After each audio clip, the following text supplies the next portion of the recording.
굿모닝 이렇게 신문을 보네. 한 주의 절반이자 8월의 마지막 날입니다. 8월 마무리 잘 하시기 바랍니다. 2022년 8월 31일 매일 신문 듣기, 여러분의 내 집 마련 도우미 대우경북 아파트와 함께 시작해봅니다. 거시경제입니다. 20년 안정기 끝나 세계경제 대변동 시대에 온다. 통화정책만으로 인플레이션을 잡을 수 없다는 진단이 나오고 있습니다. 이유는 공급망 재편 때문입니다. 공급망으로 인해 물가는 어쩔 수 없이 오르니 인플레이션은 진행이 되지만 경기는 침체되는 스태그플레이션에 대한 지적입니다. 지금 현재 우리는 아무것도 알 수 없습니다. 시간이 흘러야 비로소 압니다. FED 양적 긴축 2배 확대, 매달 950억 달러 빨아들인다. 우리는 세계 경제가 지향하는 방향이 어디인지 정확하게 알고 있어야 합니다. FED는 양적 긴축 QT를 2배 확대합니다. 시장의 유동성이 적어지고 있습니다. 내년 예산 6% 긴축, 방만 재정 끝낸다. 2023년 지출 예산 639조로 2022년 본 예산 대비 5.2% 증가했습니다. 예산 증가율은 줄어들었지만 예산 자체는 늘어났습니다. 올해 최종 예산인 2차 추가 경정 예산 679조 5천억 원보다 40조 원가량 줄였습니다. 세부 내용은 하나씩 살펴보시죠. 세금 일자리 3년 만에 100만 개 밑으로, 신기술 인재 20만 명 키운다. 세금 직접 일자리는 줄어듭니다. 민간 중심으로의 변화를 꾀합니다. 대통령 장차관 보수 10% 반납, 5에서 9급은 1.7% 인상. 정부가 내년도 5에서 9급 공무원의 보수를 1.7% 인상합니다. 4급 이상 고위직은 보수를 동결하고 장차관급 이상은 10%를 돌려받기로 했습니다. 인플레이션을 감안하면 공무원이면 연 5% 이상 가난해집니다. 슬픕니다. GTX 사업 218억 원 늘려 속도전. GTX-A와 GTX-C 노선에 힘을 주고 GTX-B 노선은 착공 계획이 늦어져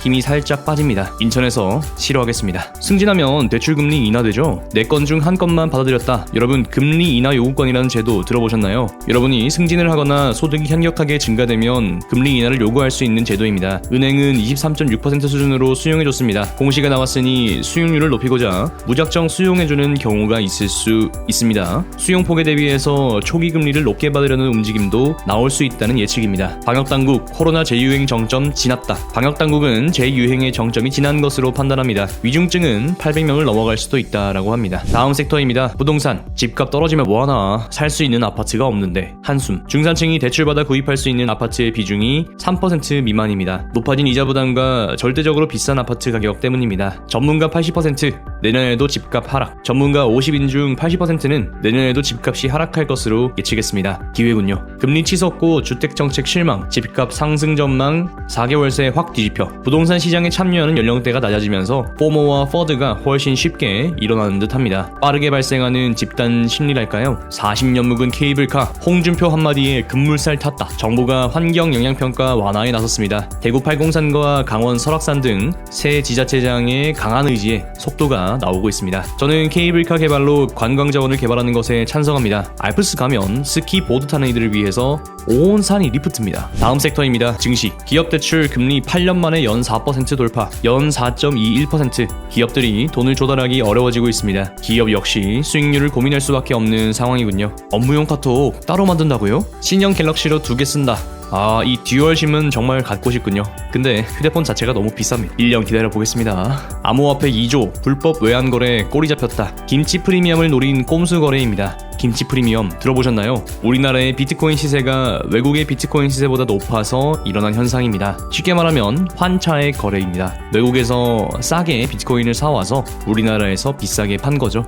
그리고 차익을 챙긴 무리들이 꼬리에 잡혔습니다. 다음으로 차트 보면서 마무리하겠습니다. 코스피 지수는 2450, 코스닥은 797 기록했습니다. 그런데 어젯밤 나스닥, S&P, 다우존스가 나란히 하락하면서 오늘 증시는 추가적인 하락이 있을 것으로 예상이 됩니다. 코스피와 코스닥 역전이 일어나고 있는 상황입니다. 최근 9일 동안의 흐름이 좋지 못하다는 반증이고요.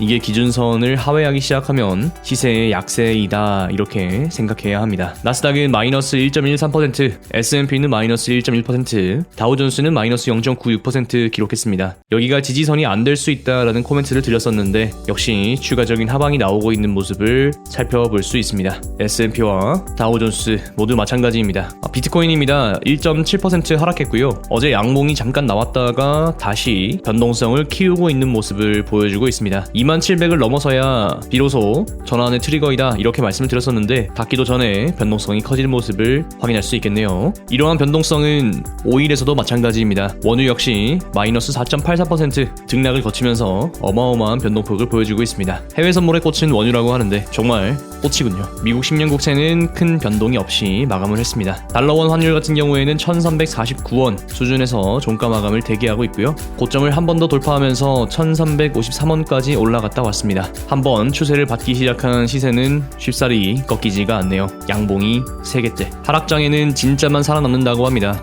여러분은 자본 체력 얼마나 갖추고 계신가요? 공부하기 좋은 시기, 이 기회에 여러분들의 실력을 많이 키울 수 있는 그런 시장이 되었으면 좋겠습니다. 제가 가장 충격받았던 건 꼭 사서 올라야만 돈을 벌 수 있는 건 아니었다라는 거. 공부는 정말 끝이 없는 것 같습니다. 8월 한 달 마무리 잘 하시고요. 오늘 하루도 행복을 선택하는 하루 되셨으면 좋겠습니다. 감사합니다. 대우경북 아파트였습니다.